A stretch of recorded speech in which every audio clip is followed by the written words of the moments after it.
He's done it. Oh my Wow, goodness. exquisite play by Hikaru. And to find that quickly is just disgusting. Totally disgusting. So a couple days ago, we were reliving one of Magnus Carlsen's greatest bullet games played in this year's Speed Chess Championship. Well, today it's Hikaru Nakamura's turn. Now that is the final we all want to see, and it's looking likely the way the tournament's progressing. So we had Fabiano Caruana with white here. He was trailing in the match. This is the bullet section, and this game is just carnage. Let's check this one out. Here we see pawn to d4, Fabi kicking off with the queen's pawn. So we quickly get this London system on the board, not Fabi's usual repertoire, and you can tell because he soon gets into a very equal position. Hikaru rapidly developing here, preparing to challenge that bishop, and after bishop g3, standard stuff so far, we don't see the immediate captures, opening that H file for a potentially dangerous attack, but queen to c7 played. And this is a rock solid system for black. You know, tough nut for white to crack here, because after c3, setting up the old party hat pawn structure, we now get knight b to d7 and e5 is on the way. Bishop d3, standard developing moves from Fabi, but here comes e5. Hikaru already creating a great game for himself after this series of exchanges. You know, he's got the centre of the board.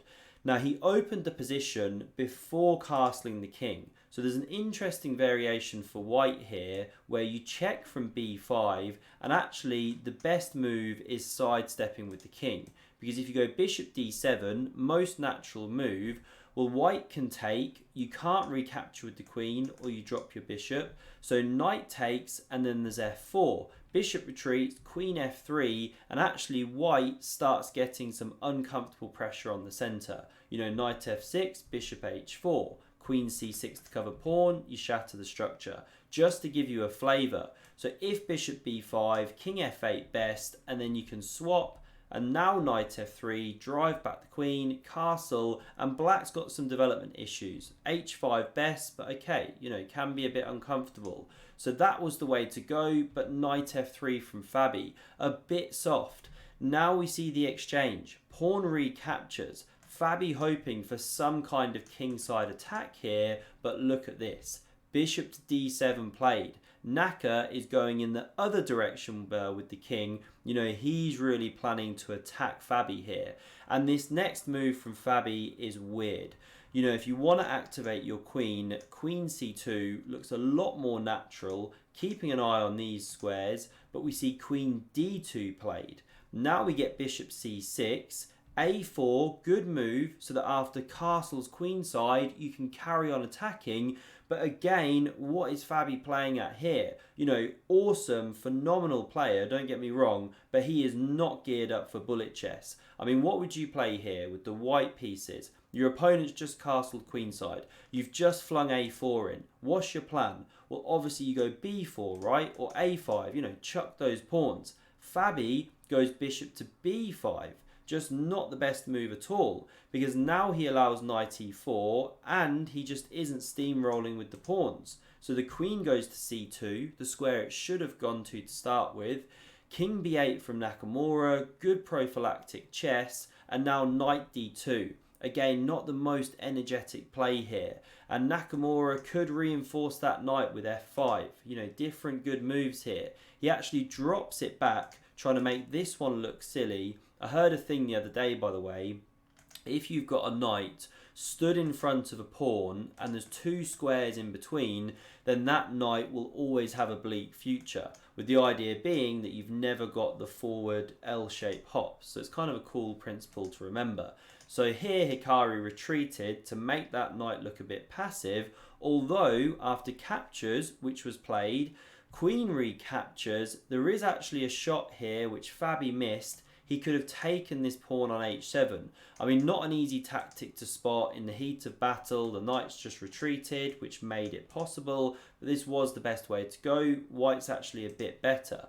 But it was missed, and not only was it missed, but look at this for a move. Castle's kingside played. I mean, Fabi is just absolutely asking for it, and sure enough, h5 from Hikaru, he doesn't need asking twice to just steamroll with those pawns. It's what Fabi should have done earlier, and still he doesn't do b4, he goes knight f3. Now, to be fair to him, it is the best move here, keeps an eye on that advance, and so f6 from Hikaru, preparing g5, running down with the pawns. Now rook fd1. I mean, queen g6 was best, but that's a very tough move to find. But the idea was to stop g5 for the time being, and now b4 comes, but it's just too little too late. h4, Hikaru's attack so much faster. Now we saw captures on c5. If you go b5, well, fine, you win a quick tempo, but these pawns aren't going anywhere fast. This attack is way faster. You know, h3 coming, supported by the queen. Big problems for white. So Fabi takes here. He opens the b file to attack the black king, and now you can recapture. It's the computer's favourite move, but Hikaru jumps with knight e4. Now we see takes, pawn recaptures, and knight d4 the favourite move, but rook ab1 played, and after queen takes on c5, now this again is just classic Fabi in this game. He is not having his best day. So you're trying to attack your opponent. You've got an open b file, play rook b5, that's the top engine move.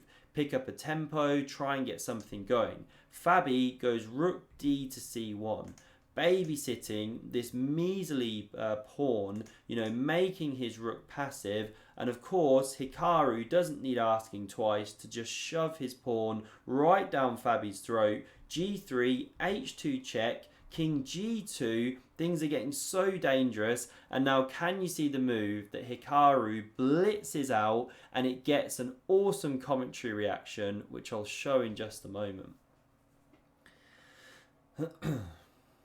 So the move he plays here, well done if you found it, queen to c8. Coming back to that same theme that we mentioned earlier on, coming into the danger zone here, and this is where we get this reaction from the guys. He's done it. Oh my Wow, goodness. Exquisite play by Hikaru. And to find that quickly is just disgusting. Totally disgusting. So it's just disgusting how fast he finds this stuff. Same as Magnus. They're on a whole nother planet, different league. So knight d4 was played. Now we get the rook coming to the g file. King h1 anticipating queen h3 check. But now Hikaru's got different ideas. Barbaric, caveman. Can you guess how he smashes through to the white king here? If you've ever watched a Levy video and you've seen the title of this one, you can probably guess what's coming, right? So this is where Hikaru unleashes the brilliancy of rook takes on g3. The pawn recaptures. There was really nothing better, right? The knight takes, check. King g2, only square. The queen invades. King f2 played. You know, Fabi didn't want to step onto f3. Into the line of the queen, discoveries. Now we get knight e4 check. And the best move for white here is to give up your queen. Naturally, Fabi doesn't do that. He plays king e2, but now it's mate in 2. We get check and resignation. Why? Well, if you step back with your king to either of these squares on the back rank, then we simply promote the pawn. That's checkmate. And if instead you step to d3, well, this is the nicest finish. You use the knight in combination with the queen. That's checkmate. The queen and knight, a deadly attacking force, same as we saw in that Ali Reza game just yesterday or whenever I covered it against Wesley. So another knight and queen checkmate. So this was the final position. I hope you enjoyed, and to see more bullet brilliance from the one and only Magnus Carlsen, check out the video on screen. Thanks very much for watching, and I hope to see you soon.